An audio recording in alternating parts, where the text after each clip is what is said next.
Morning. Good morning, everyone.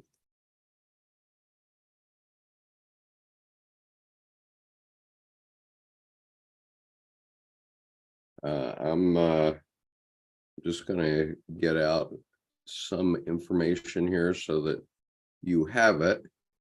In case you wish to subscribe to any of my teachings are mainly coming out on a Sunday morning at 10 Eastern time and at 5 o'clock Eastern time on Wednesdays. We do our advanced reading group. And so if you go to this link, you can subscribe, and then you will get my notices of when our sessions are. And I hope you'll join us in our panel.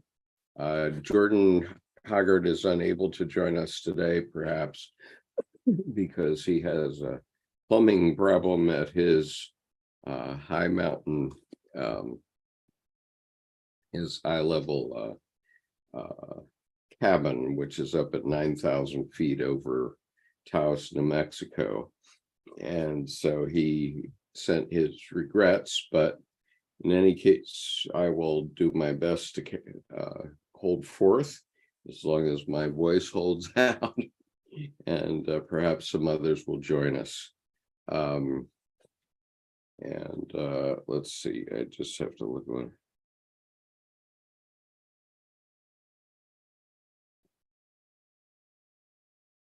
Anyway, all right, so today we're going to talk about Knox Quarto from the Red Book by C.G. Jung, the Reader's Edition.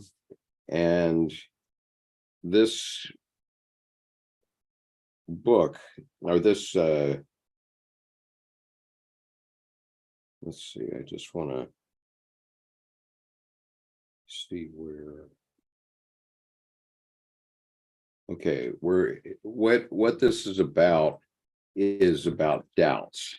And I wanted to share with you an image that is used that Jung himself did. And so I'm going to share this screen. This is from the Red Book. And as you see, this is a gentleman with doubts. And in this image, you see lots of different things that may be impacting his life. That's what all the squares represent. And there are lots of opposites there. And as you go through it, you see that he has a self at the center here.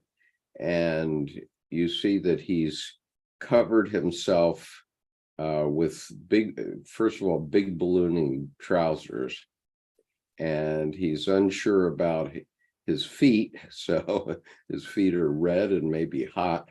And you notice that he has several coats. He's wearing 5, 6 layers, maybe 7 layers of coats there, which he's got persona, overlapping persona, overlapping persona, overlapping persona. And those are protecting him. And he's just got his head sneaking up out of all this persona that hides him. And he's got his hat on, and he's covering himself with a mustache, and he looks quite scared. And this is a common thing among human beings. Obviously, we always have doubts. And so I thought I'd share that image with you because he refers to that. Now, this Knox Quarto, which means the fourth night, is dated January 19th, 1914. So we are still only less than a month from the beginning of these major visions that Dr. Jung had. And we're already 2/3 of the way through the Red Book. And so, as we've said many times before, this is the most important period of Dr. Jung's life, because he was having these visions. He was a maid psychiatrist when these visions started to take place. Good morning, Dionysus. Nice to see you. And so as a result, he was able to interpret them and realize that something important was happening in his psyche, and he better keep track of it in a clinical way. So that's what he did in the Black Books. And then he spent the next 15 years putting it out in calligraphy and in all these images that we've looked at over time.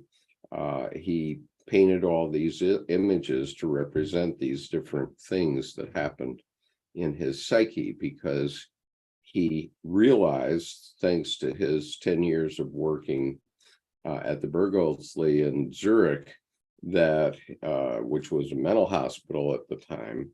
I don't think we have too many mental hospitals anymore. We have a few, but not too many.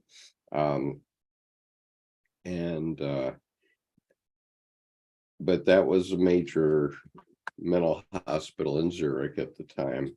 And he worked there for 10 years as the number 2 to Eugene Bleuler. And he learned a lot about what was going on in people's heads. So when when these images started to come up in his own head, he recognized that many of them were things that his patients had been experiencing over the previous decade.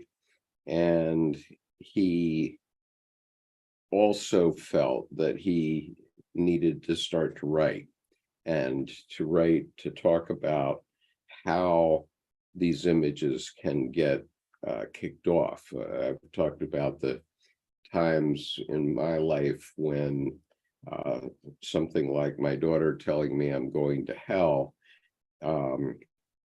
kicked off an image in my own head that was, at the time it was quite shocking to have that image of Mephistopheles pop up.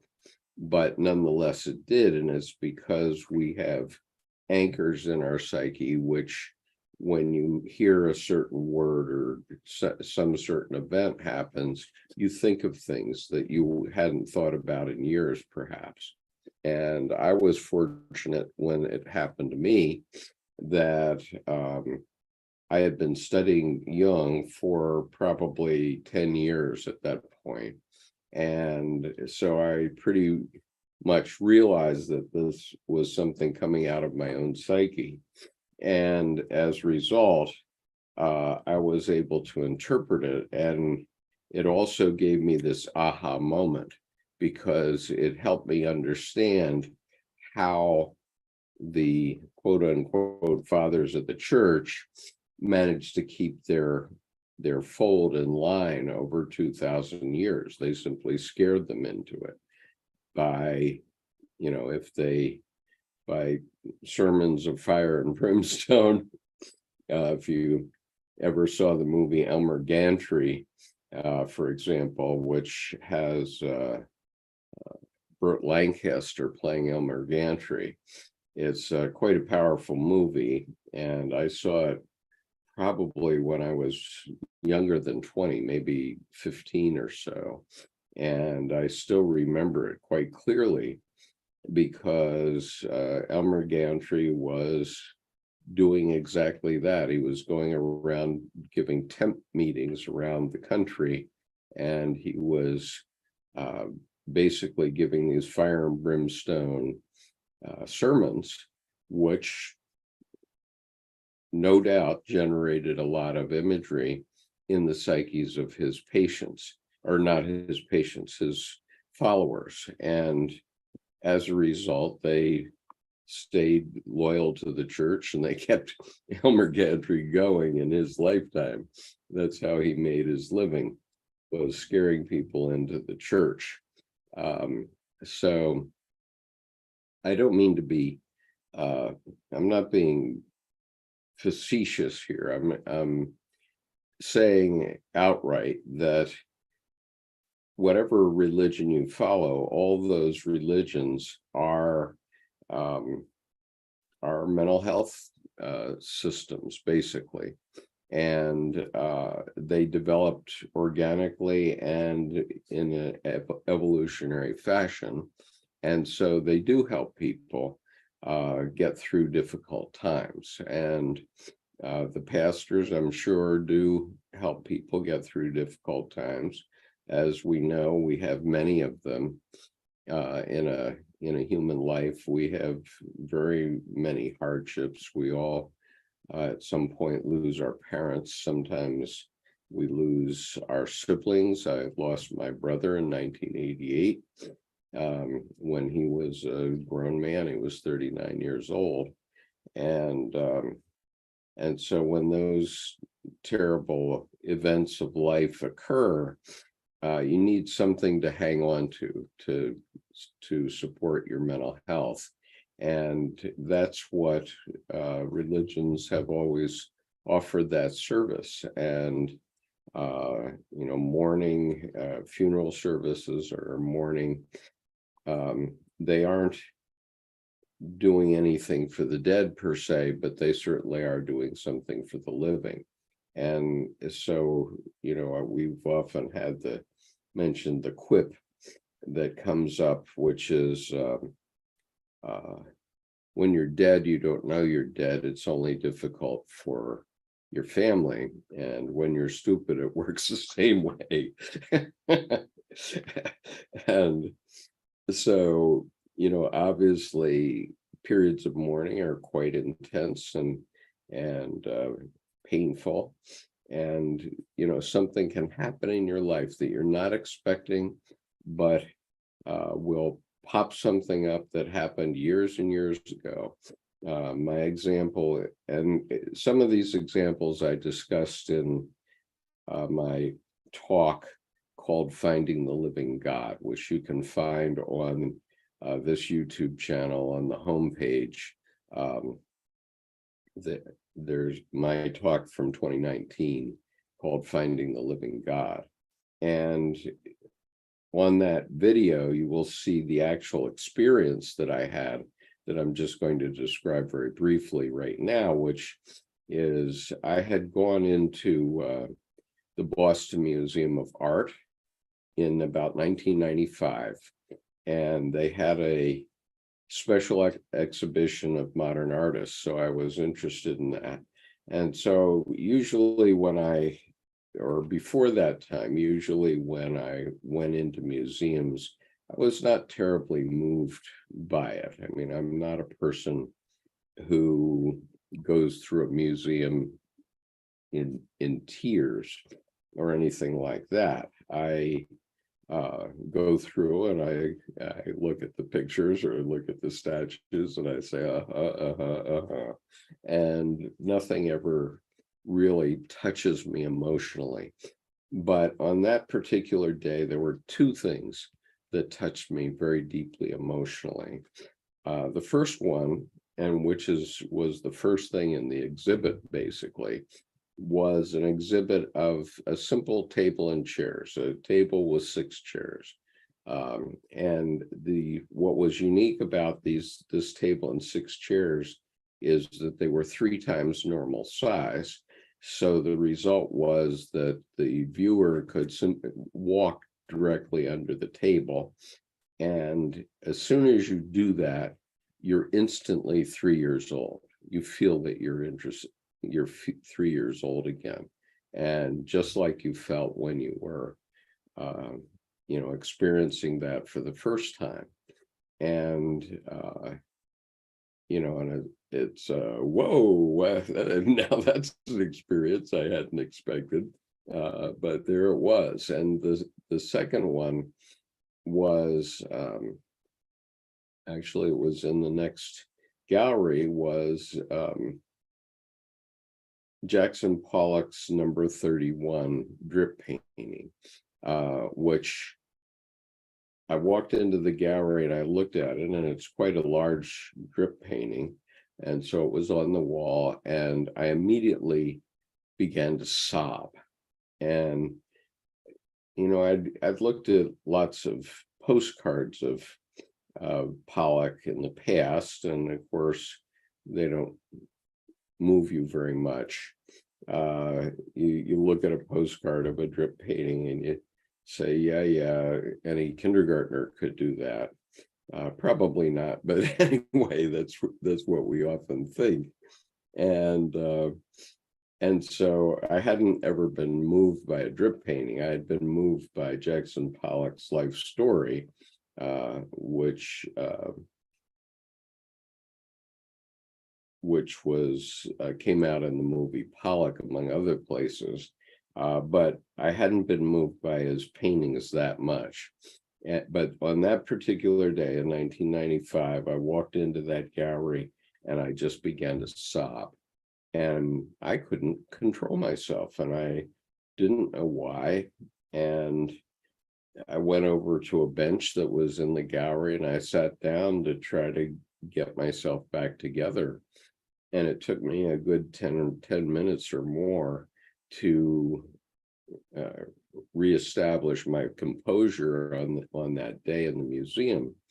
And then I went and looked at the other pieces, and I wasn't particularly moved by anything else. I did see a flag painting by Jasper Johns. I never really understood what Jasper Johns was doing in painting all those American flags. But when I saw an actual one, I realized that he had put all kinds of things that relate to the American culture onto the flag. And you really had to see the original to be able to understand what he had sneaked into the image. And I thought that was quite interesting too, as an artistic technique. But it didn't move me the way the table and chairs and the Pollock had. But my life went on, and I never really understood why I had been moved to tears. And then 20 years later, I was actually in one of these sessions that I run, in my Monday night session, which I've now discontinued because I can't keep up with it. But I did those Monday night sessions for about 7 years. At the beginning, I did it at Sammy's Pizza Kitchen in Annapolis, and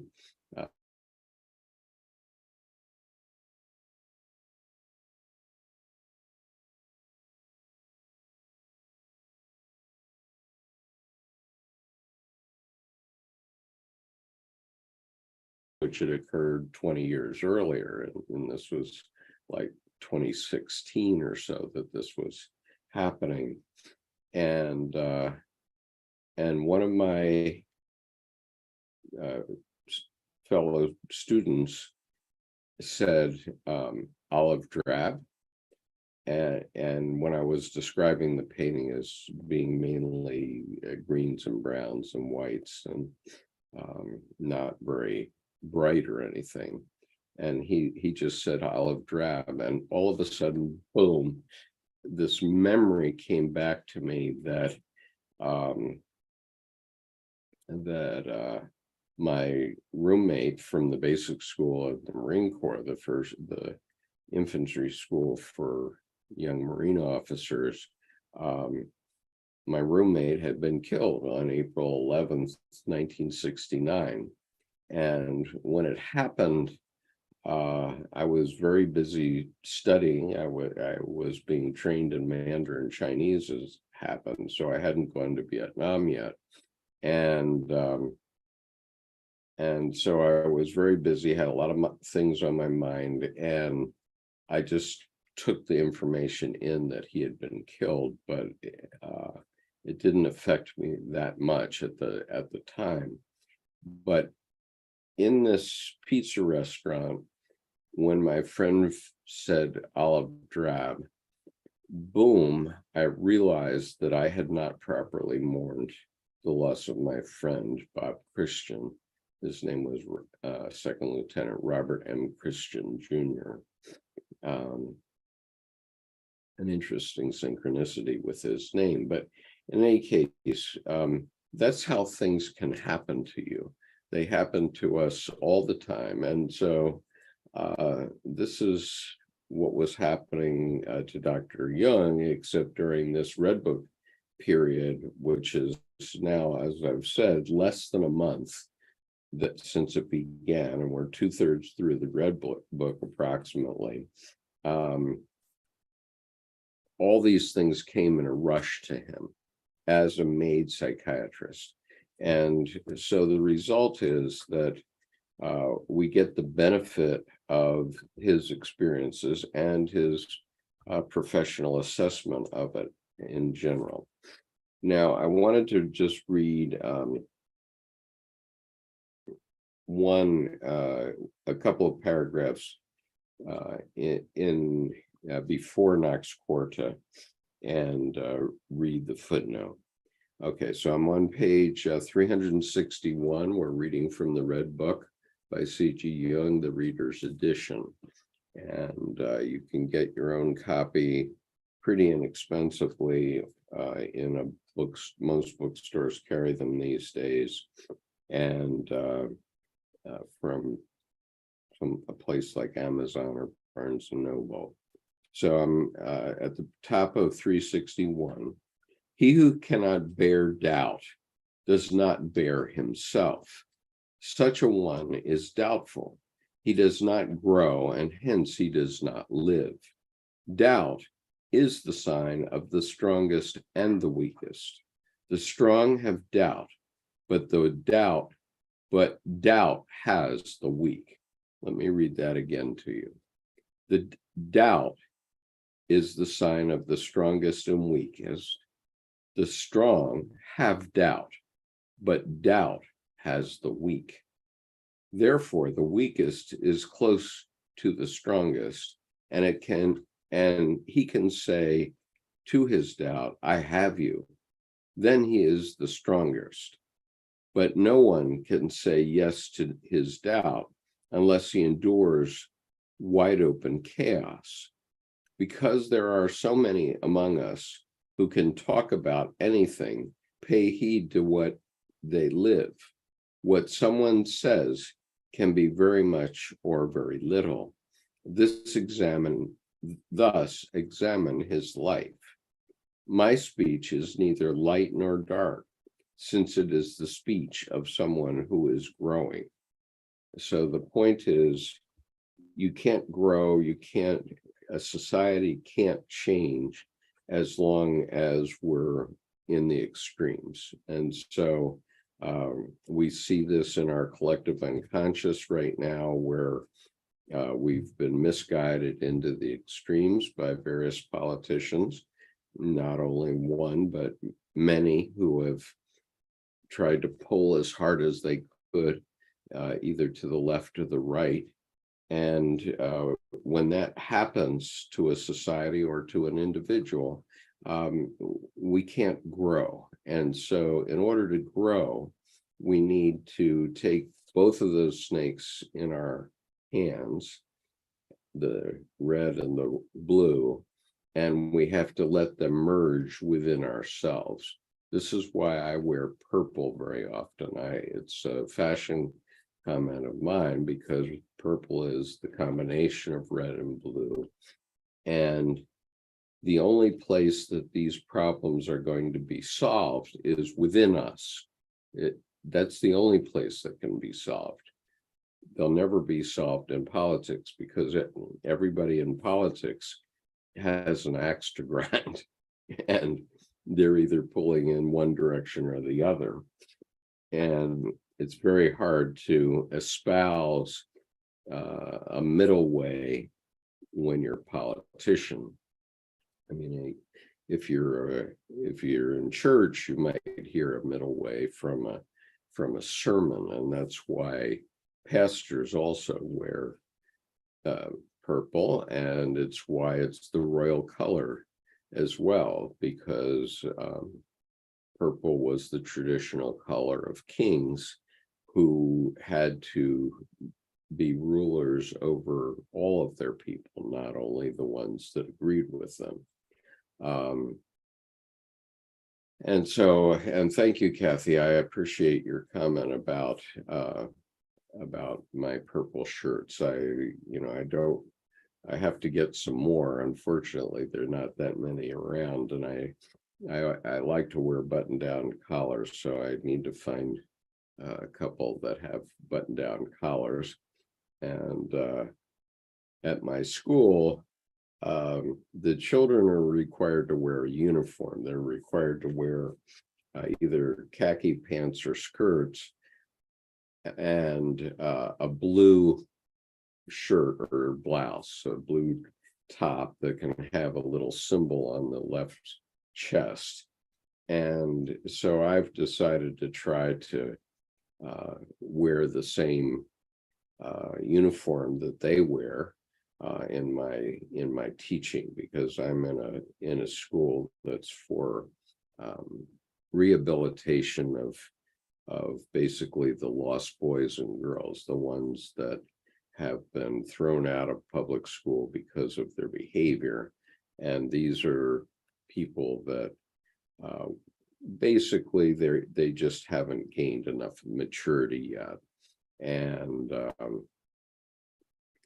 so they have to be given a safe space during which they can grow. And so I've been wearing this uniform at the school where I teach, and with the exception of on Fridays, which is the last day of the week, and it's the last day before whatever football game the Baltimore Ravens are playing, and the Ravens color is purple. And so we've been asked, one of the teachers said, well, show your support of the Ravens by wearing a purple shirt. So I've been doing that, at least through football season. The Ravens were never my top.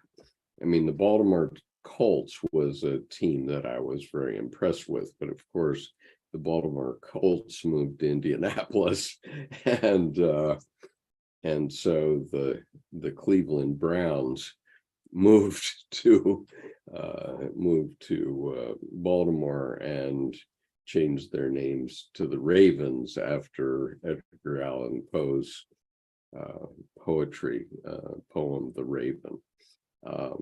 And so anyway, that's another reason to wear purple. But my main reason, my fashion statement, is that we have to realize that it is within us that the opposites are resolved. No place else. You can't pull all the way to one side and expect a good result.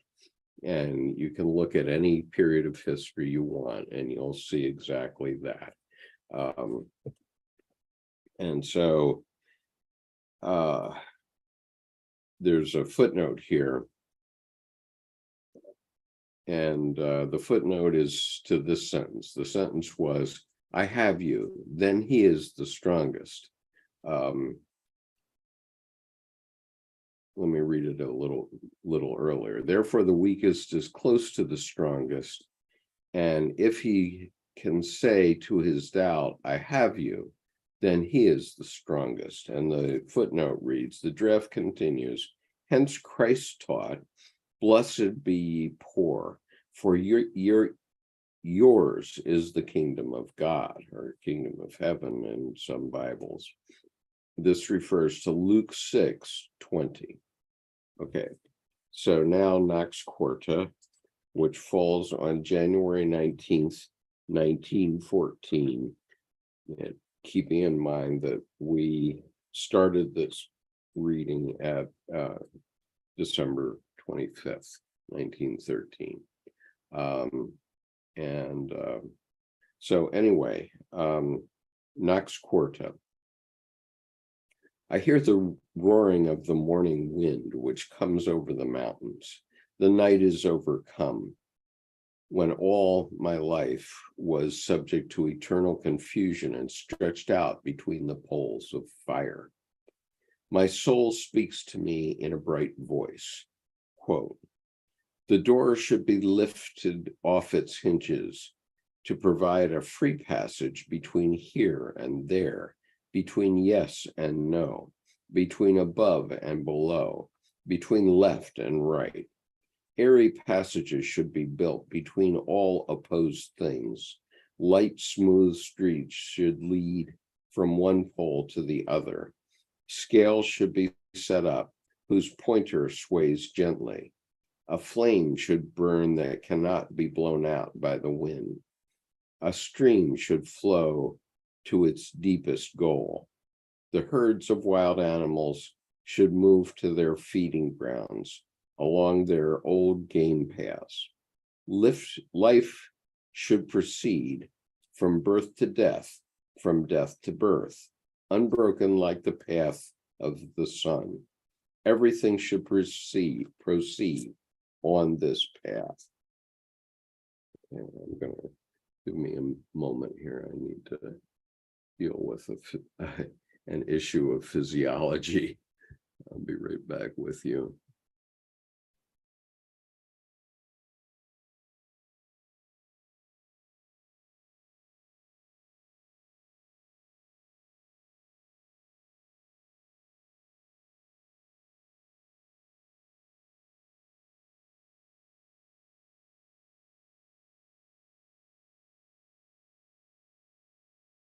Sorry, you didn't need to see that or hear it.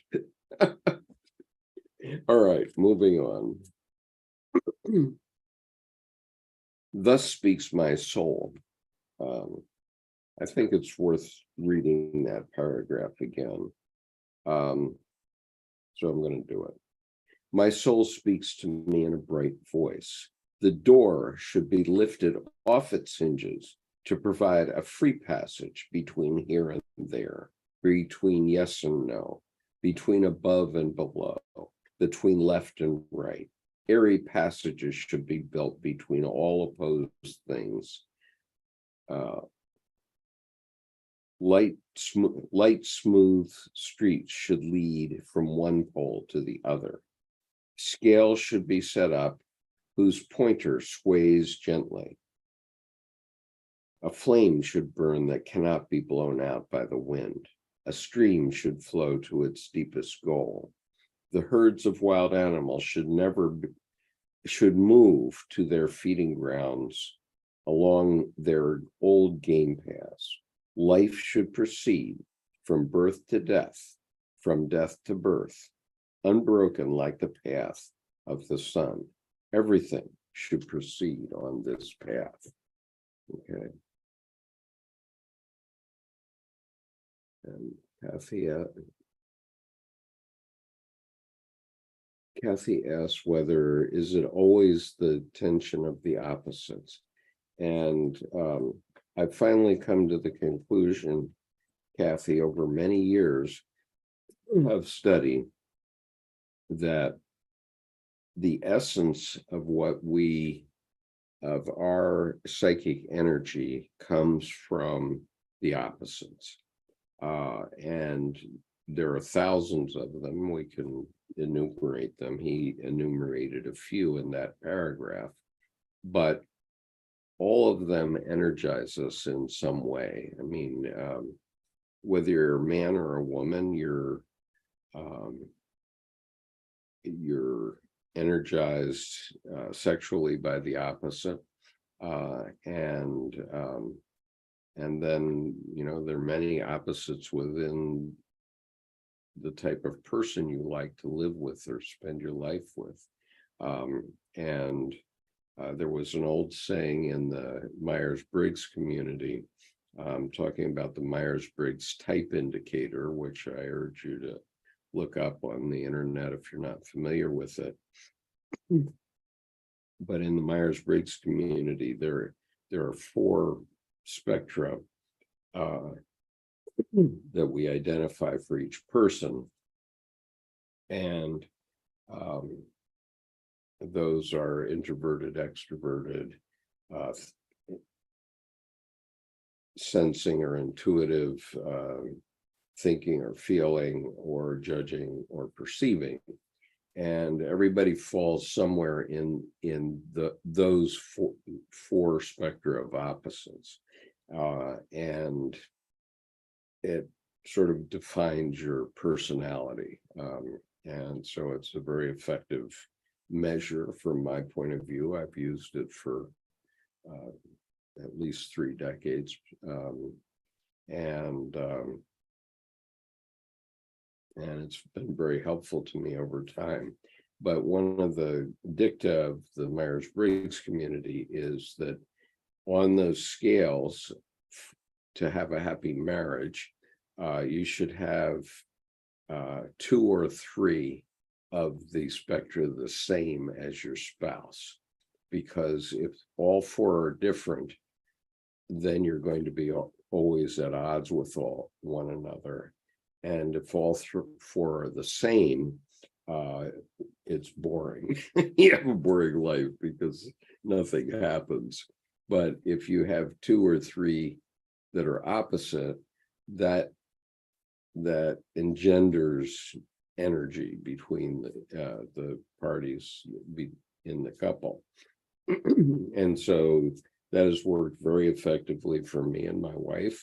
We are both introverted thinking and introverted perceiving and thinking people, and only on judging and perceiving are we different. So my wife makes shopping lists, and I go to the grocery store without a list, and I'm the one that usually buys the ice cream. That's the way I describe it. But my wife goes right down her list, and if she doesn't have ice cream on it, then we don't have ice cream that week.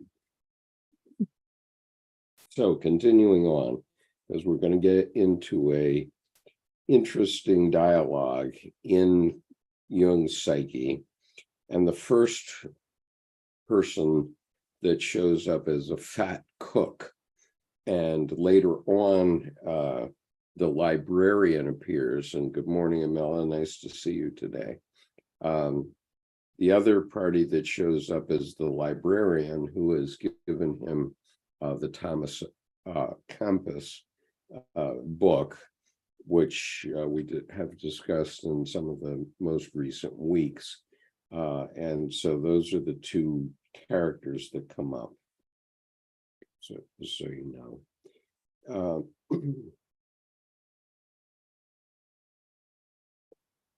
Make a note here about this footnote. I circle footnotes in the book so that I can find them again, as you can see, and then I know where to talk about it. So I've given you twice now the paragraph about the opposites, and so let me carry on. Thus speaks my soul, but I toy casually and terribly with myself. Is it day or night? Am I asleep or awake? Am I alive, or have I already died? Blind darkness besieges me, a great wall. A great worm of twilight crawls along it. It has a round face and laughs. The laughter is convulsive and actually relieving. I open my eyes. The fat cook is standing before me. You're a sound sleeper, I must say. You've slept for more than an hour. This is the fat cook speaking. Really? Have I slept? I must have dreamed. What a dreadful play. Did I fall asleep in this kitchen? Is this really the realm of mothers? Fat cook. Have a glass of water. You're still thoroughly drowsy. Yes, this sleep can make one drunk. Where is my Thomas? There it lies, open at the 21st chapter. Quote, my soul in everything, and yet beyond everything, you must find your rest in the Lord, for he is the eternal rest of saints. And there's a couple of footnotes here. After the realm of the mothers, the footnote reads, in the first act of the second part of Goethe's Faust, Faust has to descend to the realm of the mothers. There has been much speculation concerning the meaning of this term, der Goethe. To Eckermann, Goethe stated that the source for the name was from Plutarch. In all likelihood, this was Plutarch's discussion of the mother goddesses in Engan. Okay, and in 1958, Jung identified the realm of the mothers with the collective unconscious. Interesting. And then with the reference to Thomas à Kempis, it's from his book, chapter 21, from The Imitation of Christ. Okay, that was his book. All right. I read this sentence aloud, and so I'll read the sentence again. My soul in everything, and yet beyond everything, you must find your rest in the Lord, for he is the eternal rest of saints. This is the fat cook talking. I read this sentence aloud. Is not every word followed by a question mark? I'll read the sentence again so that you can ask yourself, is every word followed by a question mark? My soul in everything, and yet beyond everything, you must find your rest in the Lord, for he is the eternal rest of the saints. I read this sentence aloud. It is not every word followed by a question mark. Fat cook. If you fell asleep with this sentence, you must really have had a beautiful dream. I certainly dreamed, and I will think about the dream.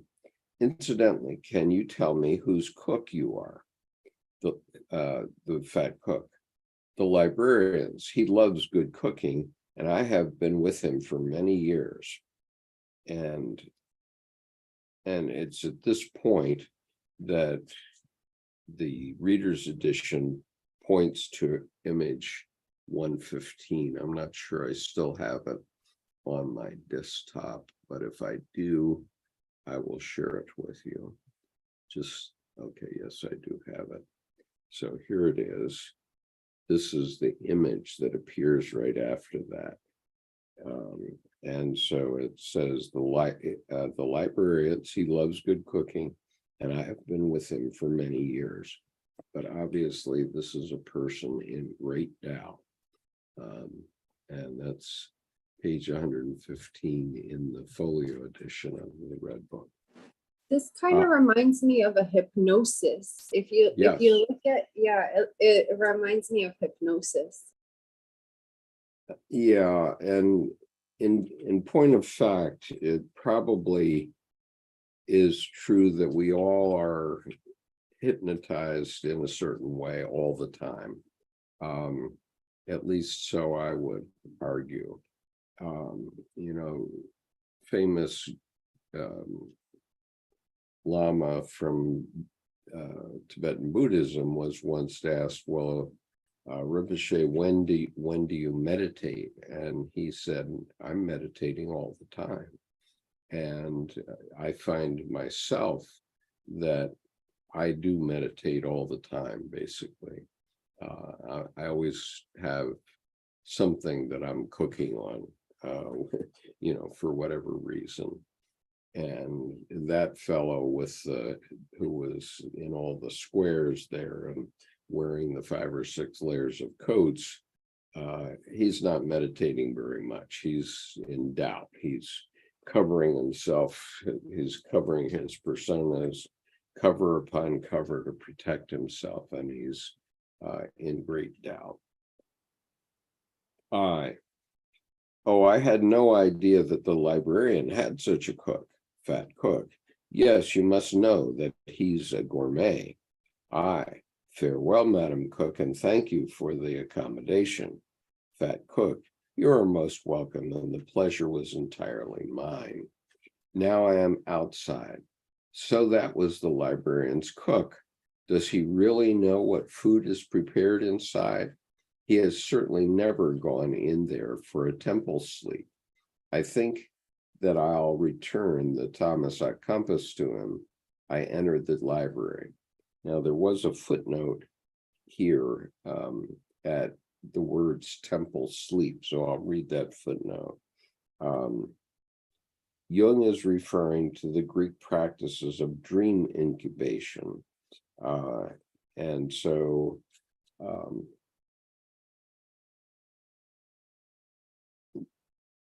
the ancient Greeks used to have like beds made of stone in their temples where you could go and lie in the temple, and if you went and laid down in the temple and slept, you would have some amazing dreams.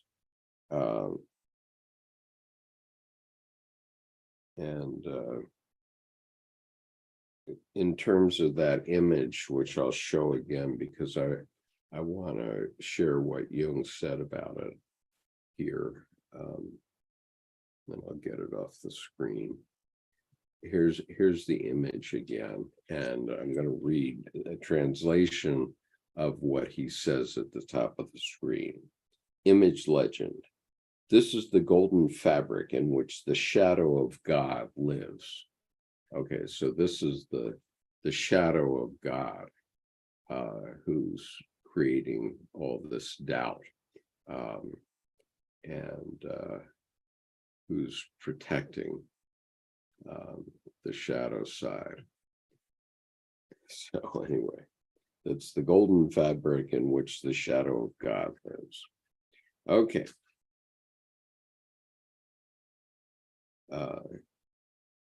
I think that I'll return the Thomas à Kempis to him. I entered the library. Librarian, good evening. Here you are again. Ah, good evening, sir. I've come to return the Thomas. I sat down for a bit in your kitchen next door to read without suspecting that it's your kitchen. Librarian, please, there's no problem whatsoever. Hopefully my cook received you well. I can't complain about the reception. I even had an afternoon sleep over Thomas. Librarian, that doesn't surprise me. These prayer books are terribly boring. Yes, for people like us, but your cook finds the little book very edifying. Librarian, well, yes, for the cook. Allow me the indiscreet question. Have you ever had an incubation sleep in your kitchen? Librarian, no, I've never entertained such an idea. Let me say that you'd learn a lot that way about the nature of your kitchen. Good night, sir. After this conversation, I left the library and went outside into the anteroom, where I approached the green curtains. I pushed them aside, and what did I see? I saw a high-ceilinged hall before me, with a supposedly magnificent garden in the background, Klingsor's magical garden. It occurred to me at once I had entered a theater. Those two over there are part of the play, Amfortas and Kundry, or rather, just what am I looking at? It is the librarian and his cook. He is ailing and pale and has a bad stomach. She is disappointed and furious. Klingsor is standing to the left, holding the feather the librarian used to tuck behind his ear.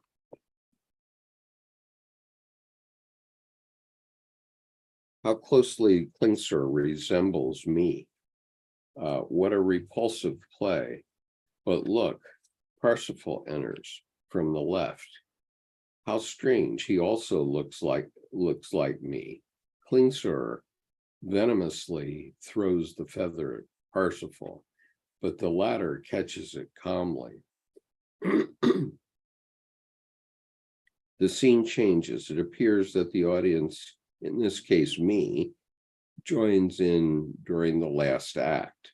One must kneel down as the Good Friday service begins. Parsifal enters, slowly, his head covered with a black helmet. The lion skin of Hercules adorns his shoulders, and he holds the club in his hand. He is also wearing modern black trousers in honor of the church holiday. I bristle and stretch out my hand avertingly, but the play goes on. Parsifal takes off his helmet, yet there is no gurnemons to atone for and consecrate him. Kundry stands in the distance, covering her head and laughing. The audience is enraptured and recognizes itself in Parsifal. He is I. I take off my armor, layered with history and my chimerical decoration, and go to the spring wearing a white penitent shirt, where I wash my feet and hands without the help of a stranger. Then I also take off my penitent shirt and put on my civilian clothes. I walk out of the scene and approach myself. I, who am still kneeling in prayer as the audience, I rise and become one with myself. Now there's a footnote, a long footnote, which I will read.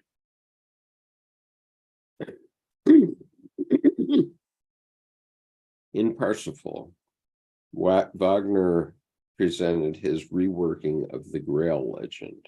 The plot runs as follows. Titurel and his Christian knights have the Holy Grail in their keeping in their castle.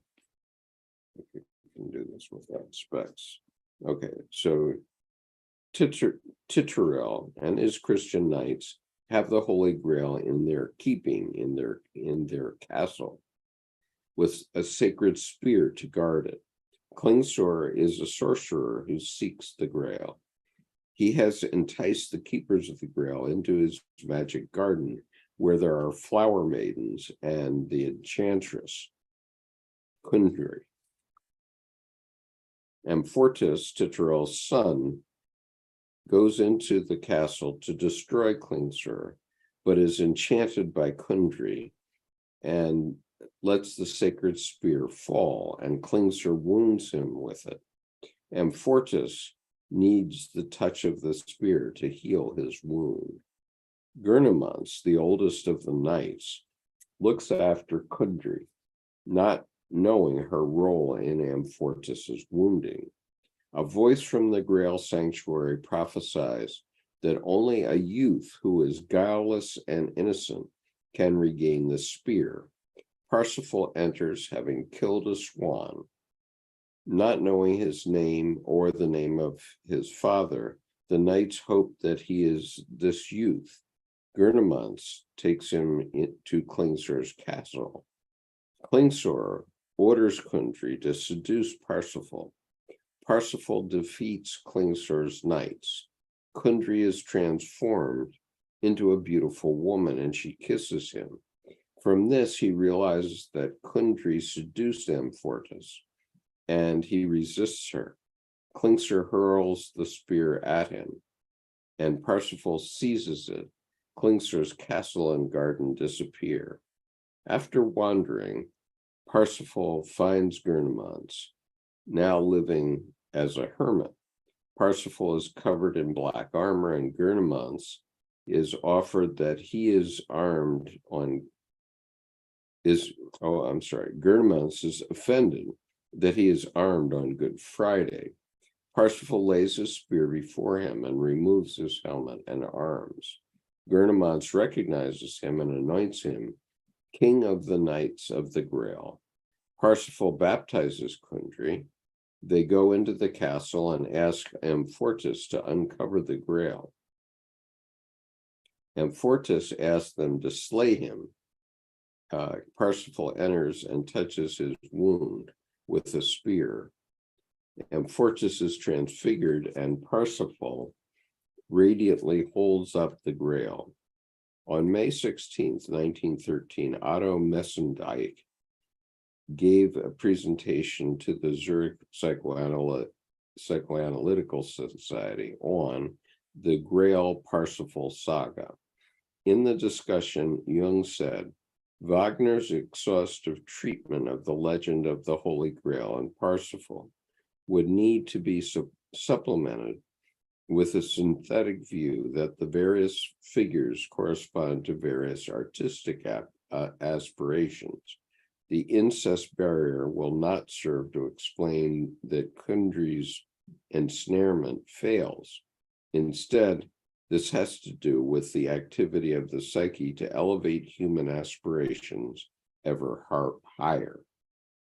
Jung put forward a psychological interpretation of Parsifal in collected work 6, paragraphs 371 and 372. And if you follow my readings, you'll also have access to all of the collected works in electronic form. So if you don't have that and you want it, please let me know. Okay. Now I want to remind everyone that we are some of the leaders of my groups are meeting in October in Watsonville, California. We're conducting our second annual confluence at that time, and we would like very much for all of you to attend and join us in that. And so I will give you the email address or the URL on the chat on YouTube, which is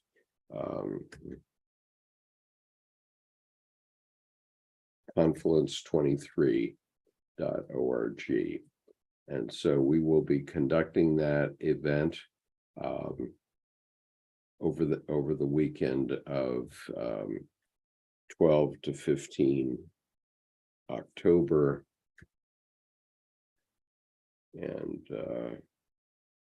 And what we are doing is we're going to give you a direct experience of the collective unconscious and the collective. And I hope you can join us. Now, I am sorry, but Amela, do you have the book with you? Okay, she's not listening carefully. I need to have a call of nature here, so I'm going to put this on hold for a moment and come back to you. I'll be back in 2 minutes.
Sorry about that, but as Edward Edinger once said, Mother Nature is imperious. That is, she will not be denied. And, that is certainly my lifetime experience as well. Let me just look at whether there are comments that need to be attend. Richard says, was he hypnotized or in an ecstasy? And I would say, Richard, that all of us are hypnotized, and even this class is a kind of hypnotism. And when I read such a complicated passage from Parsifal,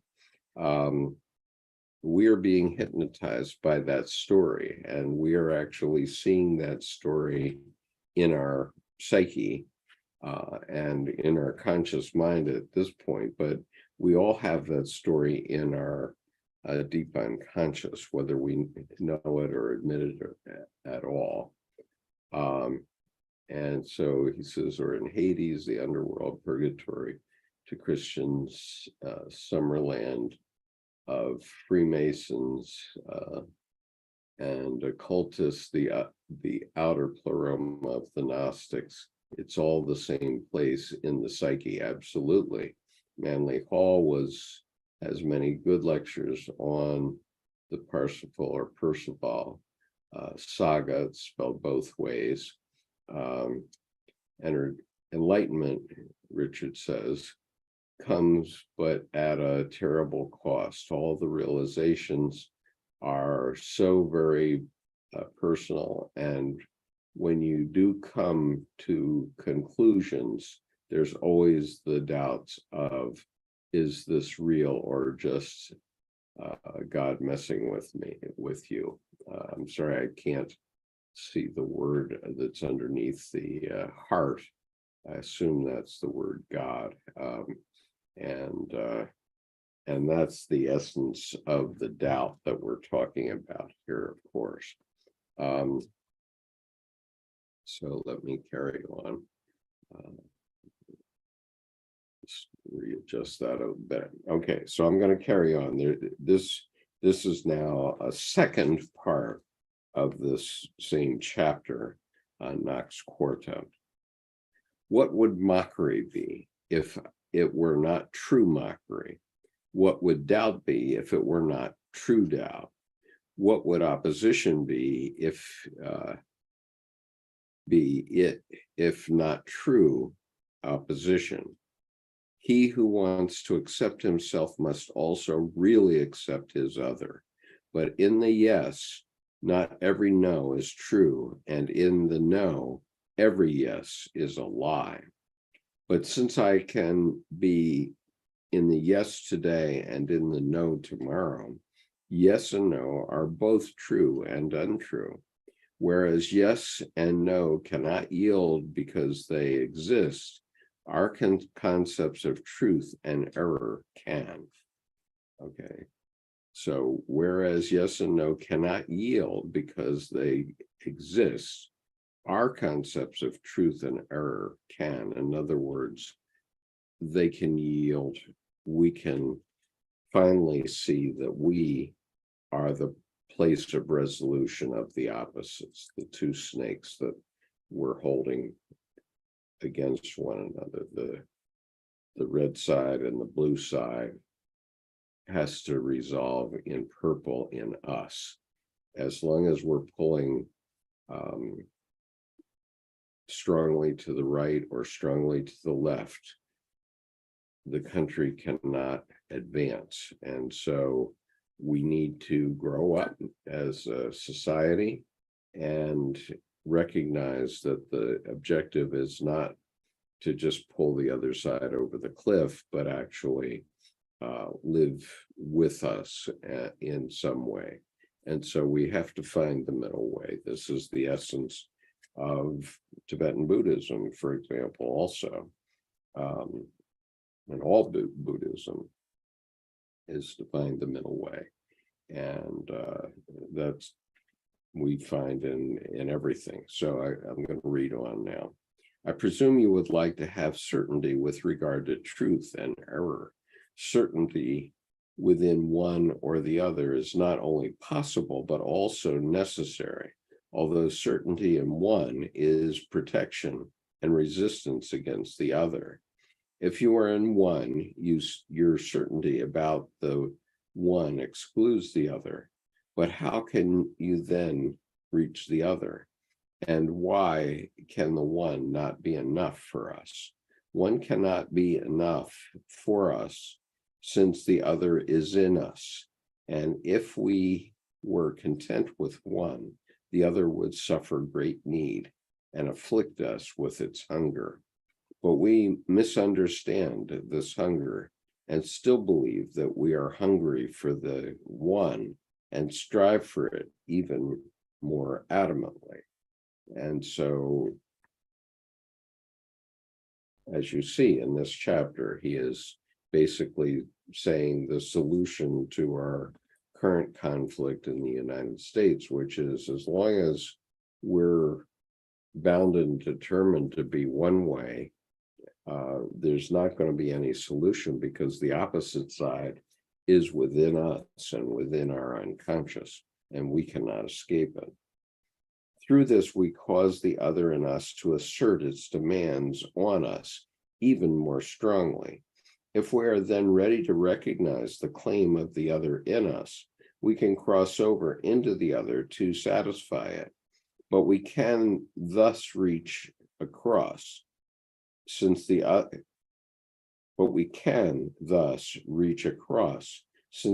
has become conscious to us. Yet if our blinding through the one is strong, we become even more distant from the other, and a disastrous chasm between the one and the other opens up in us. The one becomes surfeited, and the other becomes too hungry. The satiated grows. From the page here. The satiated grows lazy, and the hungry grows weak. And so we suffocate in fat, consumed by lack. This is sickness, but you see a lot of this type. It must be so, but it need not be so. There are grounds and causes enough that it is so, but we also want it not to be so. For man is afforded the freedom to overcome the cause, for he is creative in and of himself. If you have reached that freedom through the suffering of your spirit to accept the other despite your highest belief in the one, since you are it too, then your growth begins. If others mock me, it is nevertheless them doing this, and I can attribute guilt to them for this, and forget to mock myself. But he who cannot mock himself will be mocked by others. So accept your self-mockery so that everything divine and heroic falls from you, and you become completely human. What is divine and heroic in you is a mockery to the other in you. For the sake of the others in you, set off your admired role, which you previously performed for your own self, and become who you are. Okay, and this brings to mind Friday, one of my students, I think one of my students was sort of eyeing up my car to see if he could somehow let the air out of my tires or something like that. I mean, this is the type of kids I'm dealing with. And he says, "Which is your car?" And I point to my now 20-year-old Honda Civic, which I drive to school. And it's not a very pretty car. It was my mother-in-law's car before, and she gave it to us, so I use it to drive to school and back every day. And he says to me, "Why, that's an old car." And I said, "Well, that's okay, because I'm old." I'm old too. Anyway, we'll see if my pointing out my vehicle will end up with empty tires at some point, but maybe Because it's not a new car, he's not quite so interested in it. One can hope. So anyway, who has the luck and misfortune of a particular talent falls prey to believing that he is this gift. Hence, he is also often its fool. A special gift is something outside of me. I am not the same as it. The nature of the gift has nothing to do with the nature of the man who carries it.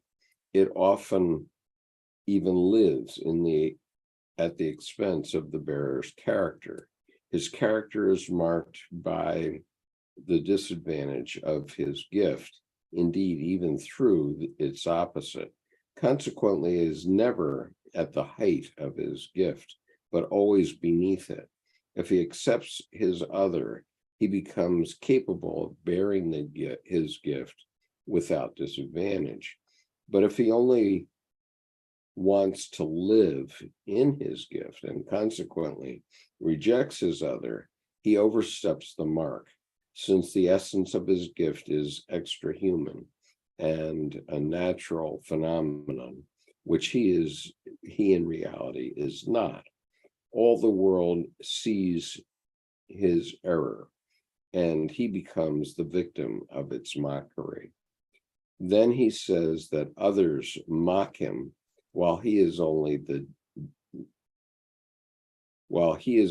disregard of his other that makes him ridiculous. And this brought to my mind the idea of luck. A lot of people believe in luck as a woo kind of magical thing, but luck doesn't work that way. And there's a good line in I think it's called 12 O'Clock High, is an very old World War II movie about a bomber squadron, and the general before a raid says, "I don't believe in luck. I believe in making your own luck." And so I thought about luck for a long time, and I came up with a very simple definition of what luck is. Luck is favorable random accident positively exploited. In other words, random things can happen to you which are favorable to your side of whatever you're trying to do in life. And so they randomly come up, and they come up accidentally, and they're good for you. And so when you see those, that's when you act to take advantage of that piece of luck. So favorable random accident positively exploited. That's luck. There's no magical out there in space luck. And so sometimes, very rarely, I buy a lottery ticket. My wife and I wait until it's up to near $1 trillion before we buy, but we every so often buy a lottery ticket. And we know that the chances of us winning the lottery is almost the same whether we buy one lottery ticket or 100. And so we only buy one. And so were I ever to win the lottery, that would give me the opportunity to do a lot of philanthropy in my life. And that would be luck, because it's favorable random accident positively exploited. I would use it to do a lot of good deeds. And I would be lucky if I could do that. So anyway, reading on. When the God when the God enters my life, I return to my poverty for the sake of the God. I accept the burden of poverty and bear all my ugliness and the ridiculousness, and also everything reprehensible in me. I thus relieve the God of all the confusion and absurdity that would befall him if I did not accept it. With this, I prepare the way for the God's doing. What should happen? Has the darkest abyss been emptied and exhausted, or what stands and waits down there, impending and red hot? Unfortunately, I don't have, or maybe I do have, let me just quickly check. I might have this image that is number 117. Let's see what it is. Yes, this is the image. Okay, so right after this passage, I'm going to show you the image here.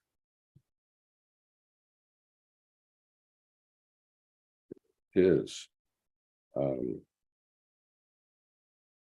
And so this comes up at the end of this sentence, or what stands and waits down there, impending and red hot.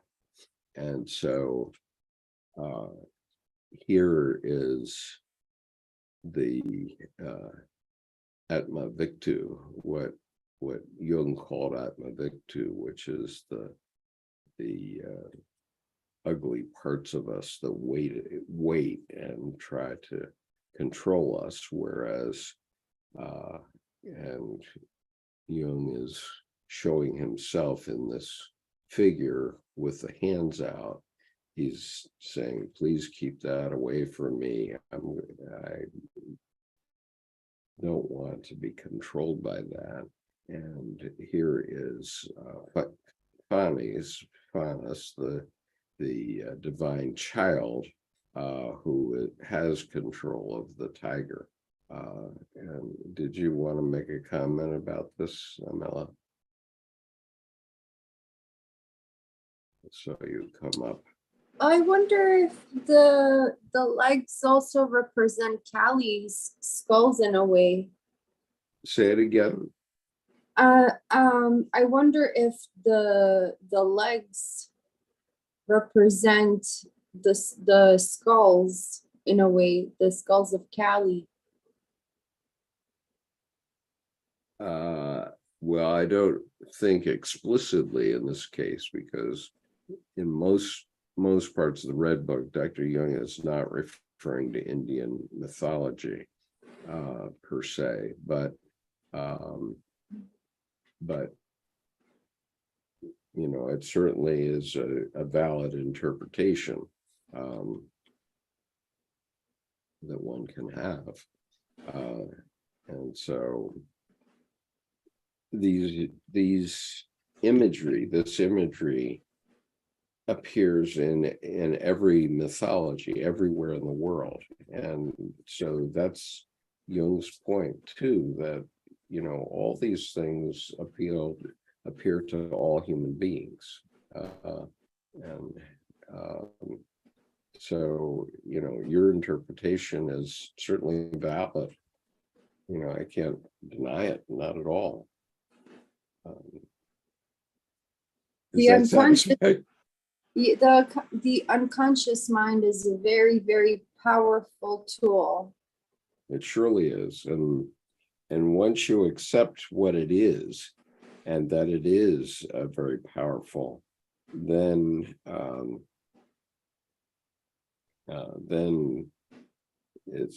it becomes even more powerful in your life. Now, there is a long footnote here, so I'm going to put this image up once again, so that you can watch the image as I read the footnote. And here it is. And here's the footnote. Text and image Atma Victu. And Atma Victu is a theme that's in Jungian psychology throughout his life. He carved many versions of Atma Victu. He installed one in his yard at one point. And so, those of us who follow him, I don't have a yard anymore, but if I had one, I think I would find an image of Atma Victu or carve one myself and put it in my yard, indicating that he's coming up from the underworld. So text and image, Atma Victu, and a youthful supporter, Telephorus, spiritus malus in omnibus quabusdam, evil spirit in some men. Image legend, the dragon wants to eat the sun and the youth beseeches him not to, but he eats it nevertheless. Atma Victu, as spelled there, first appears in Black Book 6 in 1917. Here is a paraphrase of the fantasy of April 25th, 1917, so about 15 months later than this passage. The serpent says that Atma Victu was her companion for thousands of years. He was first an old man, and then he died and became a bear. Then he died and became an otter. Then he died and became a newt. Then he died again and came into the serpent. The serpent is Atma Victu. He made a mistake before then and became a man while he was still an earth serpent. Jung's soul says that Atma Victu is a kobold, a serpent conjurer, a serpent. The serpent says that she is the kernel of the self. From the serpent, Atma Victu transformed into Philemon. There is a sculpture of him in Jung's garden in Kusnacht. From earliest experience of my life, Jung wrote, when I was in England in 1920, I carved two similar figures out of thin branch without having the slightest recollection of this childhood experience. One of them I had reproduced on a larger scale in stone, and this figure now stands in my garden in Kusnacht. It was only at that time that the unconscious supplied me with a name. It called the figure Atma Victu, the breath of life. It is the further development of the quasi-sexual object of my childhood, which turned out to be the breath of life, the creative impulse. Basically, the mannequin is a kabir. The figure of Telephorus, which is the small figure there, also called Phanes in some cases, is like Phanes in image 113. Telephorus is one of the kabiri and the daemon of Asclepius, who was the founder of modern medicine. He was also regarded as a god of healing and had a temple at Pergamon in Asia Minor. In 1950, Jung carved an image of him in his stone at Bollingen, together with a dedication to him in Greek, combining lines from Heraclitus, the Mithraic literature, and Homer. Okay, so this is an important figure. I'm just looking around my room here because I don't.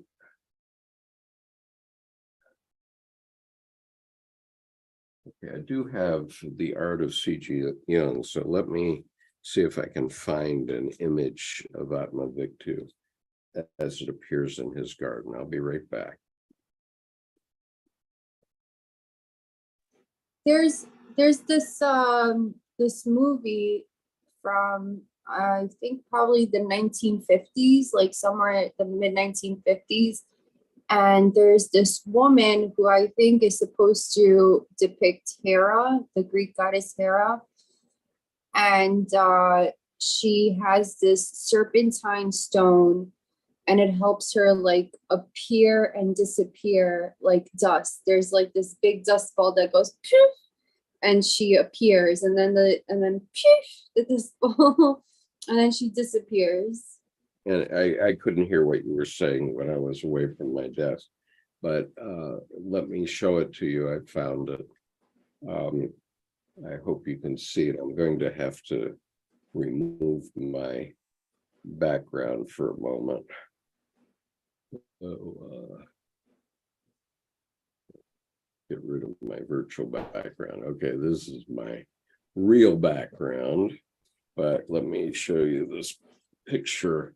It appears in The Art of C.G. Jung. Okay. And so here are the two carvings that he did in wood of Atma Victu. I don't know if you can see that well, but anyway, then here is the concrete one that he had built that's in his garden. And here is his two daughters standing next to it in his garden. And this house here next to my pinky finger is the house he was staying in 1920 when he carved those two images of Atma Victu. But I'll show you the ones he carved again. You can look closely. It has an old man at the top. And so that's from The Art of C.G. Jung. He was also a wood carver. That's a very important idea. I guess I ought to put this other one close up again so that you can see it as well as I can show it here. So that's the one he had made in concrete, which his daughters are standing next to in that other picture. I guess he got rid of all the trees as his daughters got older, or as his daughters were brought into the world so they could run around freely into the yard.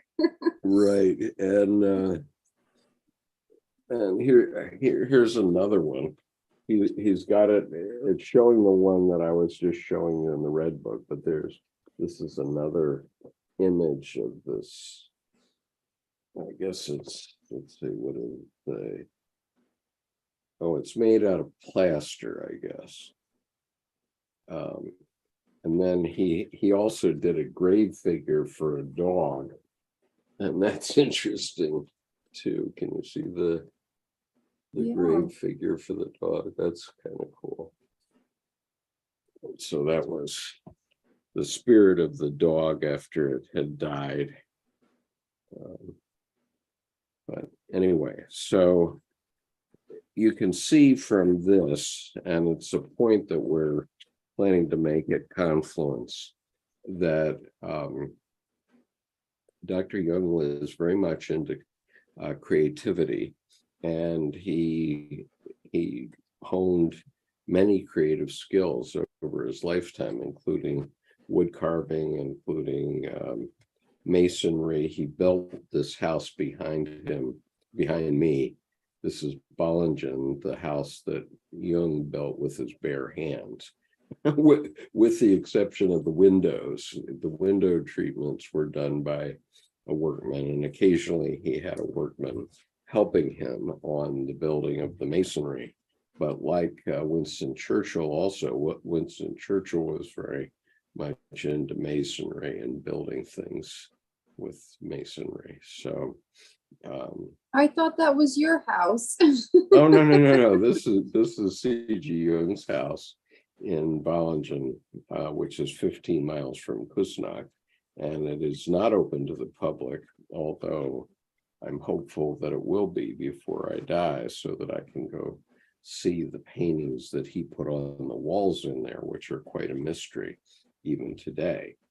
But anyway,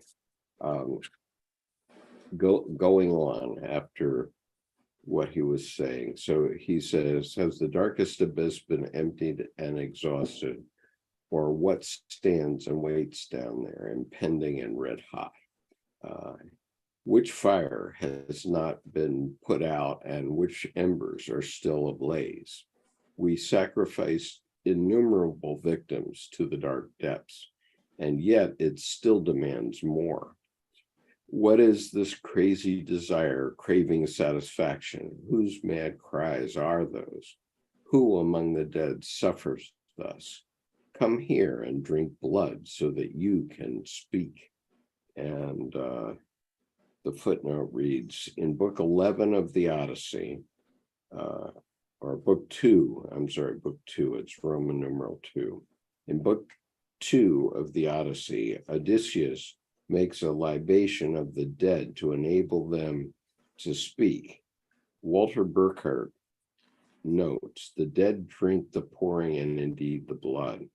They are invited to come to the banquet, to the satiation with blood, as the libations seep into the earth, so that the dead will send good things up above. Jung had used this motif in a metaphorical sense in 1912 in Transformations and Symbols of the Libido. Like Odysseus, I have sought to allow this shade,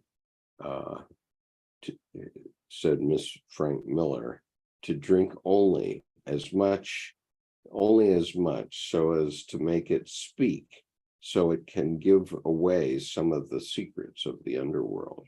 And this was around 1910 that he was writing that, and it's also in Psychology of the Unconscious. So, okay, this goes on, the footnote goes on. Jung went on a sailing trip with his friends, Albert Ori and Andreas Fischer, during which Ori read aloud the chapters from the Odyssey dealing with Circe and the Nekia. Jung noted that shortly after this, he, like Odysseus, was presented by fate with a Nekia, the descent into the dark Hades. The passage which follows, depicting the prophet's revival of the child, paraphrases Elisha's revival of the son of the Shemite widow in 2 Kings 4, 32 to 36. 2 Kings 4, 32 to 36. Okay, so let me go back and pick up the reading then. Why do you reject the blood? Would you like milk or the red juice of the vine? Perhaps you would rather have love for the dead. Being in love with the dead. Are you perhaps demanding the seeds of life for the fated 1,000-year-old body of the underworld? An unchaste, incestuous lust for the dead, something that makes the blood run cold. Are you demanding a lusty commingling with corpses? I spoke of acceptance, but you demand to seize, embrace, copulate. That's a question, but you demand to seize, embrace, copulate. Are you demanding the desecration of the dead? That prophet, you say, lay on the child and placed his mouth on the child's mouth, and his eyes on its eyes, and his hands on its hands. And he thus splays himself over the boy, so that the child's body became warm. But he rose again and went here and there in the house before he mounted anew and spread himself over him again. The boy snorted 7 times. Then the boy opened his eyes. So shall you acceptance be. So shall you accept, not cool, not superior, not thought out, not obsequious, not as a self-chastisement, but with pleasure, precisely with this ambiguous, impure pleasure, whose ambiguity enables it to unite with the higher, with that wholly evil pleasure of which you do not know whether it be virtue or vice, with that pleasure which is lusty repulsiveness, lecherous fear, sexual immaturity. One wakens the dead from this pleasure. Okay, this makes me think of the fact that Jung used blood throughout the Red Book, and he didn't know at the time, but he was having precognition of the fact that there would be a lot of bloodshed in World War I. And this is why he was quite aware of the collective unconscious then when the war finally did break out 8 months or 7 months after this was written. Hi, Art, nice to see you. And let's see. So, Rich, okay. Kathy says she never bought a lottery ticket. Lots of people win. Yeah, but you can't win if you don't buy one. So anyway, I occasionally buy one, but not because I think I'll win, but because that's my tribute to the dead, I suppose. Let's see where I am here. Okay, so he's been talking about the prophet that comes into the house of a dead boy and lies on the dead boy to the point where the body actually becomes warm. And then he goes to all the rooms of the house. So the spirit of the dead boy is spread through the house and cannot be forgotten. Okay. Your lowest is in sleep resembling death and needs the warmth of life, which contains good and evil inseparably and indistinguishably. That is the way of life. You can call it neither evil nor good, neither pure nor impure. Yet this is not the goal, but the way and the crossing. It is also sickness and the beginning of recovery. It is the mother of all abominable deeds and all salutary symbols. It is the most primordial form of creation, the very first dark urge that flows through all secret hiding places and dark passages, with the unintentional lawfulness of water and from unexpected places in the loose soil, swelling from the finest crack to fructify the dry soil. It is the very first secret teacher of nature, teaching plants and animals and most astonishing and supremely clever skills and tricks which we hardly know how to fathom.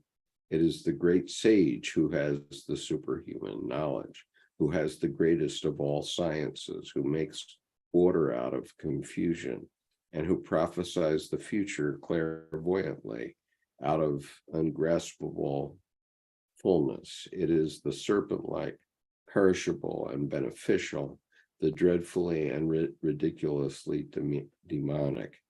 It is the arrow that always hits the weakest spot, the spring root which opens the sealed treasure chambers.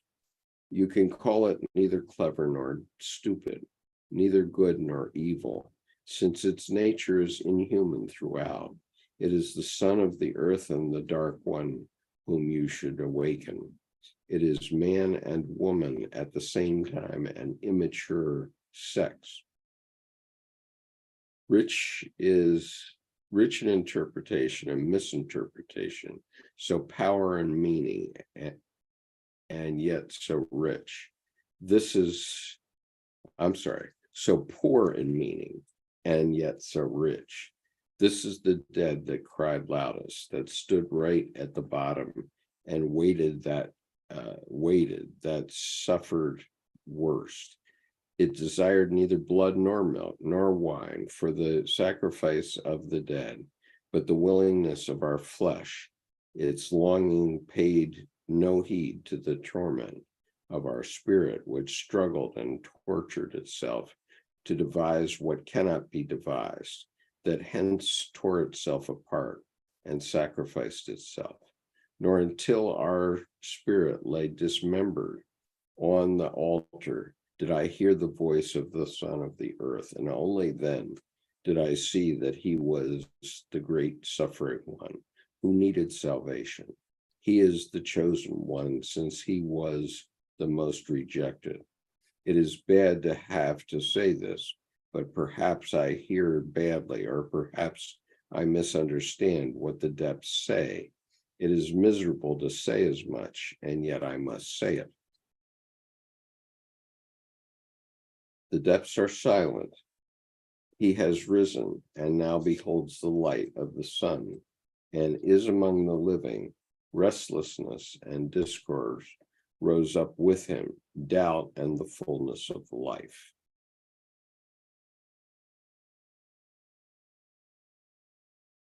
Okay, now what this particular passage brings to my mind is the fact that when we die, our spirit still continues to live regardless of what happens to our body. And that's the point. The point is that, yes, my mother and father have died. Yes, my brother has died. Yes, my sister has died to me in a sense. And yet, they all live in my heart just as they always did. Nothing changed. Absolutely nothing changed.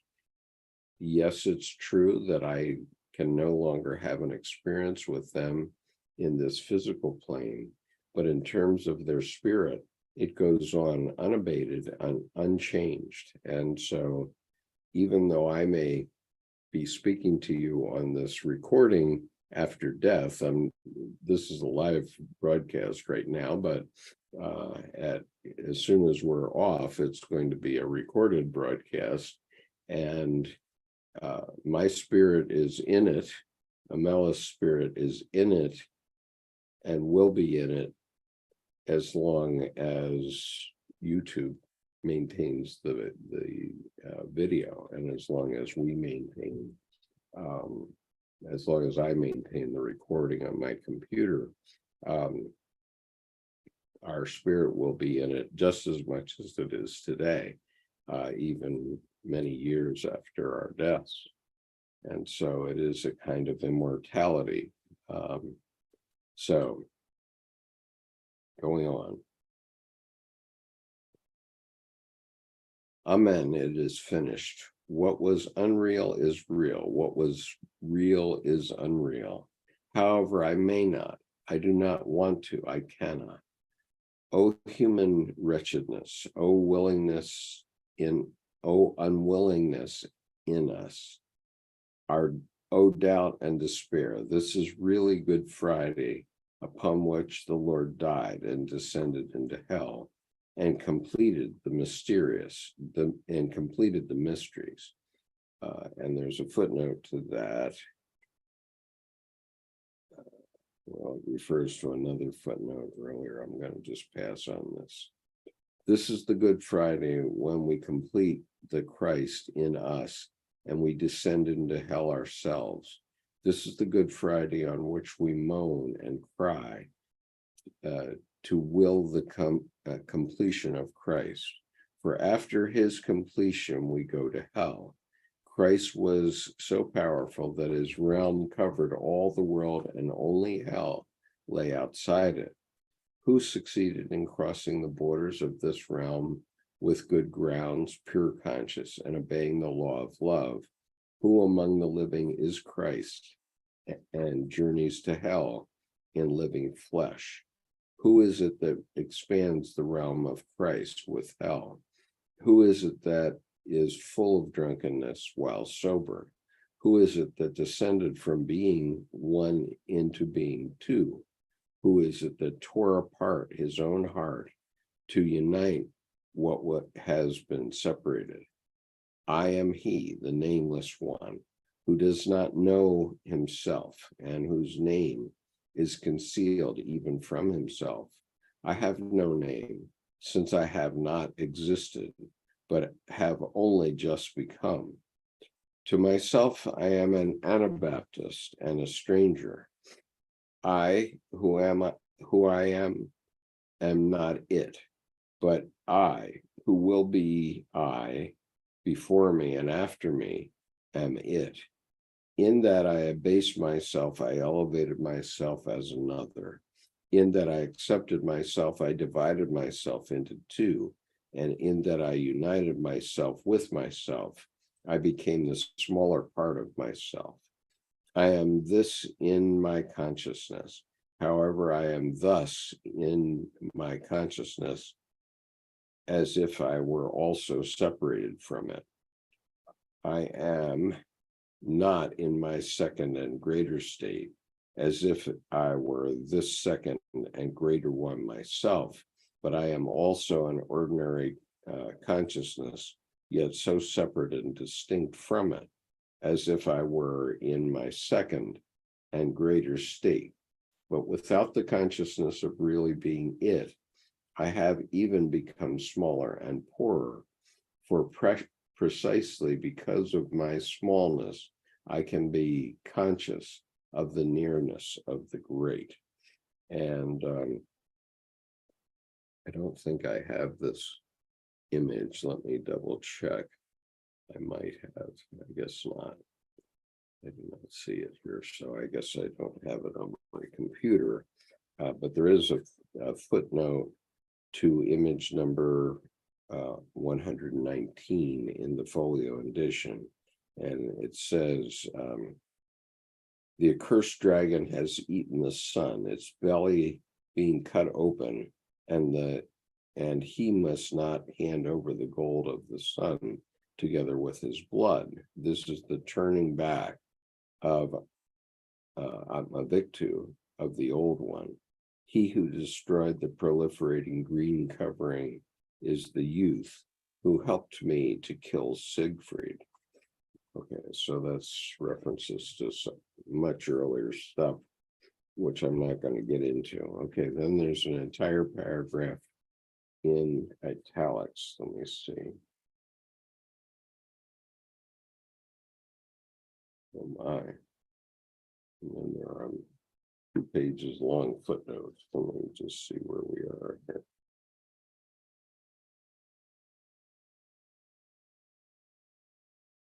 Okay. Well, I am going to get through this because we're almost done with this. And next week we have the 3 prophecies that he was given. And that's in a very, very important chapter. So I will get to the end of this here. In italics, I have been baptized with impure water for rebirth. A flame from the fire of hell awaited me above the baptismal basin. I have bathed myself with impurity, and I have cleaned myself with dirt. I received him, I accepted him, the divine brother, the son of the earth, the two-sexed and impure, and overnight he has become a man. His 2 incisors have broken through, and light down covers his chin. I captured him, I overcame him, I embraced him. He had demanded much from me, and yet brought everything with him. For he is rich, and the earth belongs to him. But his black horse has parted from him. And that's the end of the italics. And then in normal script, truly I have shot down a proud enemy. I have forced a greater and stronger one to be my friend. Nothing should separate me from him, the dark one. If I want to leave him, He follows me like my shadow. If I do not think of him, he is still uncannily near. He will turn into fear if I deny him. I must amply commemorate him. I must prepare a sacrificial meal for him. I fill a plate for him at my table, much that I would have done earlier for men, I now must do for him. Hence they consider me selfish, for they do not know that I go with my friend, and that many days are consecrated to him.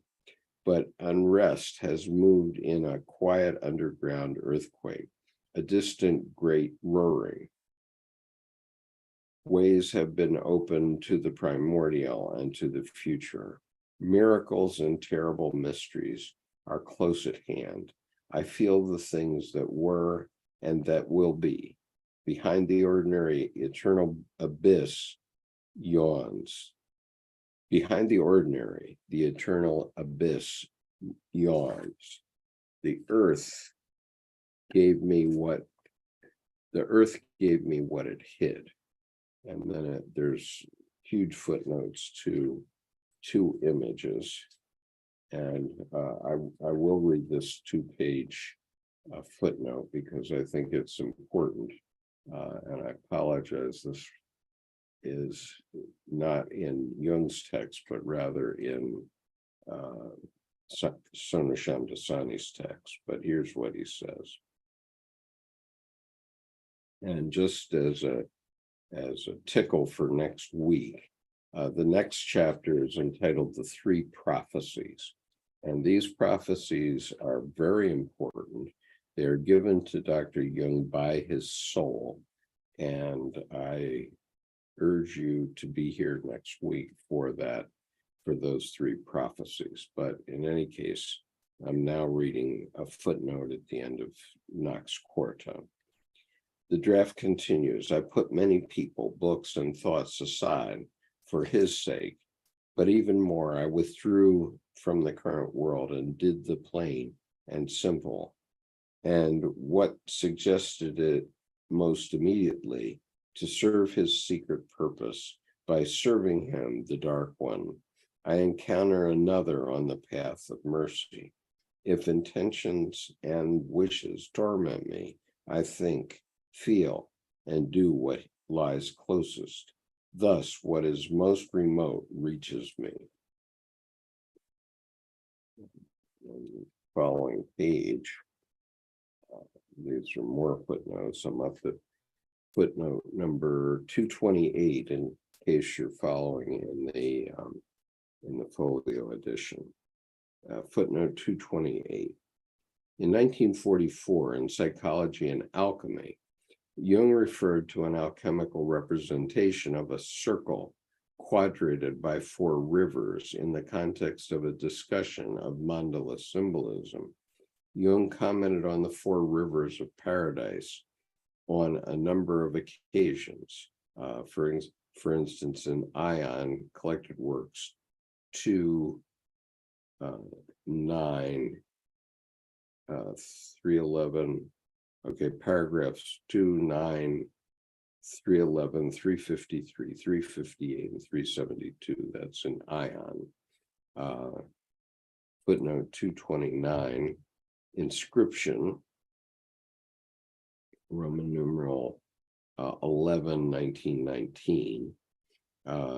This date seems to refer to when this image was painted. The stone set so beautifully is certainly the lapis philosophorum. It is harder than diamond, but it expands into space through 4 distinct qualities, namely breadth, height, depth, and time. It is hence invisible, and you can pass through it without noticing it. The 4 streams of Aquarius flow from the stone. This is the incorruptible seed that lies between the father and the mother and prevents the heads of both cones from touching. It is the monad that countervails the pleroma. On the pleroma, on the pleroma. Concerning the references to the incorruptible seed, see the dialogue with Ha in the note to image 94, page 326, note 157 above. Okay, and footnote number 230. On June 3rd, 1918, Jung's soul described Philemon as the joy of the earth. The diamonds become reconciled in the one who has found himself, who is the source of all four streams of the source of bearing earth. From this summit, waters flow in all four directions. He is the sea that bears the sun. He is the mountain that carries the sun. He is the father of all four great streams. He is the cross that binds the four great daemons. He is the incorruptible seed of nothingness, which falls accidentally through space.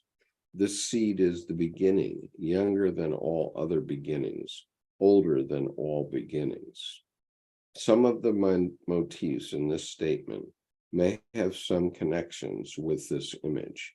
There is a gap between July 1919 and February 1920 in Black Book 7, during which time Jung was presumably writing psychological types.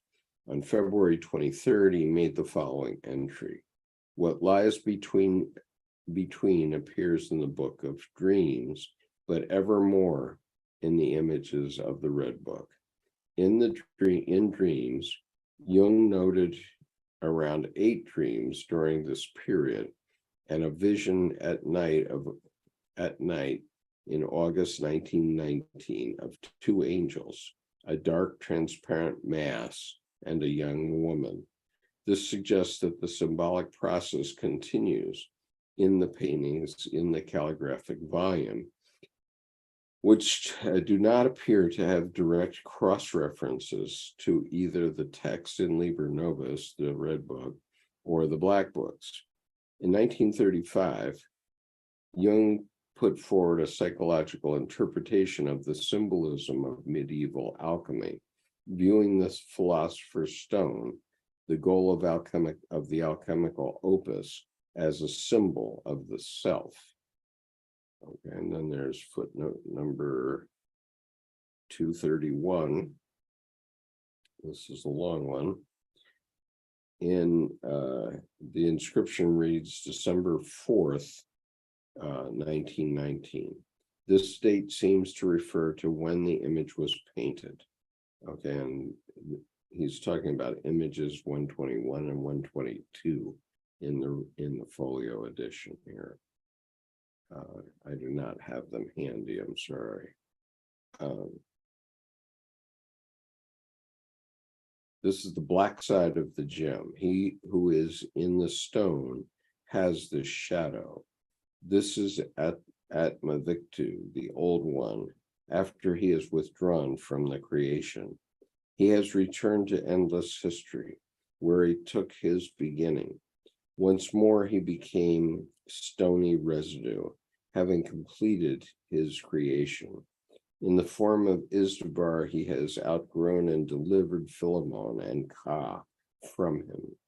Philemon gave the stone, Ka, the mandala. The final character appears to be the astrological symbol for the sun. Okay, so Ka gave the sun. And then footnote 232. On Atma Victu, see note image 117, on May 20, 1917, I'm going to put Atma Victu back up here on the screen. While I read this, it's a long passage, but I'm going to put them back up here. Okay. On Atma Victu, see note to image 117. On May 20th, 1917, Philemon said, as Atma Victu, I committed the error and became human. My name was Izdubar. I approached him as just that. He paralyzed me. Yes, man paralyzed me and turned me into a dragon serpent. Fortunately, I recognized my error and the fire consumed the serpent. And thus Philemon came into being. My form is appearance. Previously, my appearance was form.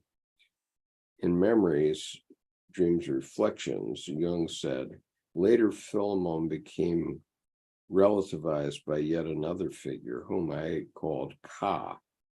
In ancient Egypt, the king's Ka was his earthly form, the embodied soul.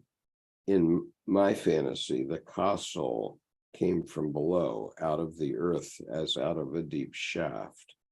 I did a painting of him, showing him in his earthbound form as a herm with base of stone and upper part of bronze. High up in the painting appears a kingfisher's wing, and between it, the head of Ka floats in round glowing nebula of stars. Ka's expression has something demonic about it. One might also say Mephistophelian. In one hand, he holds something like a colored pagoda or a reliquary, in the other, a stylus with which he is working on the reliquary.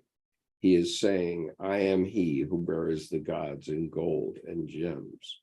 Philemon has a lame foot, but was a winged spirit, whereas Ka represented a kind of earth demon or metal demon. Philemon was the spiritual aspect, the meaning. Ka, on the other hand, was the spirit of nature, like the anthroparian of Greek alchemy, with which at that time I was still unfamiliar.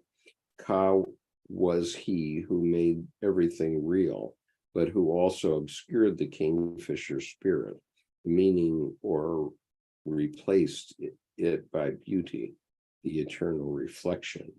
In time, I was able to integrate both figures through the study of alchemy.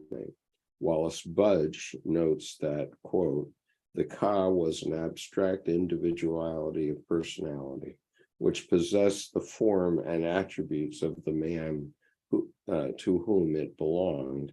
And though its normal dwelling place was in the tomb with the body, it could wander at will. It was independent of the man and could go and dwell in any statue of him. Jung commented in 1928, quote, at a rather high stage of development where the idea of the soul already exists, not all the images continue to be projected, but one or the other complex has come near enough to consciousness to be felt as no longer strange, but as somehow belonging. Nevertheless, the feeling that it belongs is not at first sufficiently strong for the complex to be sensed as a subjective content of consciousness. It remains in a sort of no man's land between consciousness and the unconscious, in the half shadow, in part belonging or akin to the conscious subject, in part an autonomous being and meeting consciousness as such. At all events, it is not necessarily obedient to the subject's intentions. It may even be of a higher order, more often than not a source of inspiration or warning, or of supernatural information. Psychologically, such a content could be explained as a partly autonomous complex that is not yet fully integrated. The primeval souls, the Egyptian Ba and Ka, are complexes of this kind. This comes from the relation between I and the unconscious, collected work 7, paragraph 295. In 1955-56, Jung described the anthroparian in alchemy as a type of goblin that is devoted spirits as familiaris, stands by the adept in his work and helps the physician to heal, from Mysterium Conjunctionis, collected work 14, paragraph 304.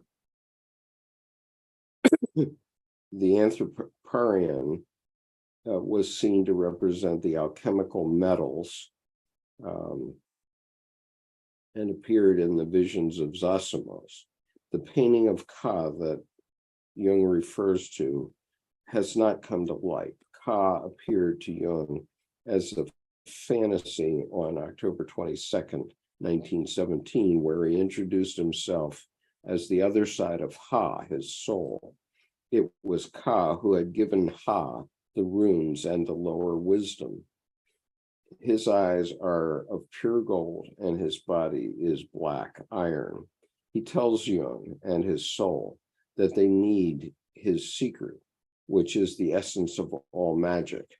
This is love. This is love. Philemon says that Ka is Philemon's shadow. On November 20th, Ka calls Philemon his shadow and his herald. Ka says that he is eternal and remains, while Philemon is fleeting and passes on. So I'm going to show myself here for a bit. Let me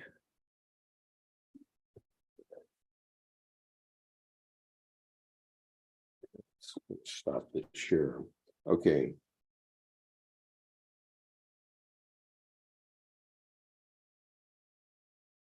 On February 10th, 1918, Ka says that he has built a temple as a prison and a grave for the gods. Ka features in Black Book 7 until 1923. During this period, Jung attempts to understand the connection among Ka, Philemon, and the other figures, and to establish the right relation to them. On October 15th, 1920, Jung discussed an unidentified picture with Constance Long, who was in analysis with him. Some of the comments she noted shed light on his understanding of the relation of Philemon and Ka.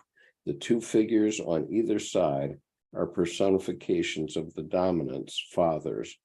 The one on the creative father, Ka, and the other, Philemon, that one who gives form and law, the formative instinct. Ka would equal Dionysius. Apollo equals Apollo. Philemon gives formulation to the things within elements of the collective collective unconscious. Philemon gives the idea maybe of a god, but it remains floating, distant, and indistinct, because all the things he invents are winged. But Ka gives substance and is called the one who buries the gods in gold and marble. He has a tendency to misprison them in matter, and so they are in danger of losing their spiritual meaning, of becoming buried in stone. So the temple may be the grave of the god, as the church has become the grave of Christ. The more the church develops, the more Christ dies. Ka must not be allowed to produce too much. You must not depend on substantiation, but if too little substance is produced, the creature floats. The transcendent function is the whole, not this picture nor my rationalization of it, but the new and vivifying creative spirit that is the result of intercourse between the conscious intelligence and the creative side. Ka is sensation, Philemon is intuition. He is not superhuman. He is Zarathustra, extravagantly superior in what he says, and cold, has not printed the questions he addressed to Philemon, nor his answers. Ka and Philemon, Jung has not printed the questions he addressed to Philemon, nor his answers. Ka and Philemon are bigger than the man. They are superhuman, disintegrated into them. One is the collective unconscious. Phew, that was a long passage. Okay, and then there's a footnote for the images that are there, which says, and it's image 123. This date seems to refer to when the image was painted. This is the holy castor of water, the kabiri, grow out of the flowers which spring from the body of the dragon. Above is the temple. Okay, that was a long read, and it is way over. I'm going to have to excuse myself. Thank you, everyone. Please come to Confluence 23. We will love to see you there. We are going to be exploring the collective unconscious at Confluence 23. So I hope you'll be there. There is the link once again. And I will see you next week.